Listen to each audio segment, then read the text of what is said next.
And there were a people, and they were a people friendly one with another. Nevertheless, they knew not God, neither did the brethren of Amulon teach them anything concerning the Lord their God, neither the law of Moses, nor did they teach them the words of Abinadi.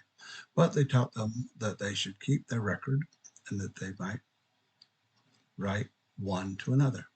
And thus the Lamanites began to increase in riches, and began to trade one with another, and waxed great, and began to be a cunning and a wise people, as to the wisdom of the world, yea, a very cunning people, delighting in all manner of wickedness and plunder, except it were among their own brethren. And now it came to pass that Amulon began to exercise authority over Alma and his brethren, and began to persecute him, and caused that his children should persecute their children. For Amulon knew Alma, that he had been one of the king's priests, and that it was he that believed the words of Abinadi, and was driven out before the king. And therefore he was wroth with him, for he was subject to King Laman. Yet he exercised authority over them, and put tasks upon them, and put taskmasters over them. And it came to pass that so great were their afflictions that they began to cry mightily to God.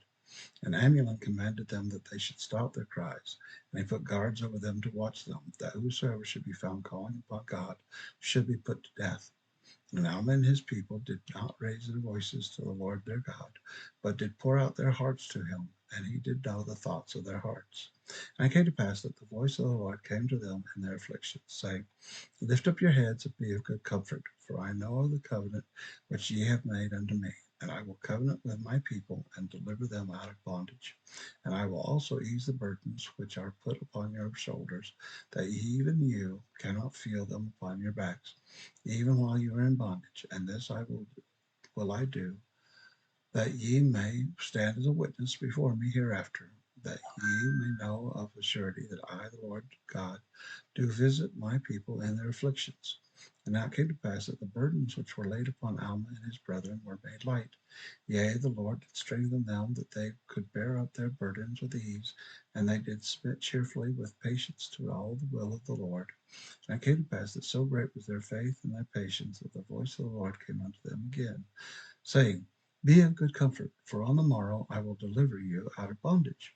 And he said unto Ammon, Thou shalt go before this people, and I will go with thee, and deliver this people out of bondage. Now it came to pass that Ammon and his people in the night time gathered their flocks together, and also of their grain, yea, even all the night time were they gathering their flocks together. And in the morning the Lord caused a deep sleep to come upon the Lamanites. Yea, and all their taskmasters were in profound sleep. And Alma and his people departed into the wilderness, and when they had traveled all day, they pitched their tents in a valley, and they called the valley Alma, because he led their way in the wilderness. Yea, and in the valley of Alma they poured out their thanks to God, because he had been merciful unto them, and eased their burdens, and had delivered them out of bondage. For they were in bondage, and none could deliver them except it were the Lord their God. And they gave thanks to God, yea, all their men and all their women and all their children that could speak lifted their voices in the praises of their God. And now the Lord said unto Alma, Haste thee, and get thou and this people out of this land, for the Lamanites have awakened and do pursue thee. Therefore get thee out of this land, and I will stop the Lamanites in this valley, that they come no further in pursuit of this people. And it came to pass that they parted out of the valley and took their journey into the wilderness. And after they had been in the wilderness 12 days, they arrived in the land of Zarahemla.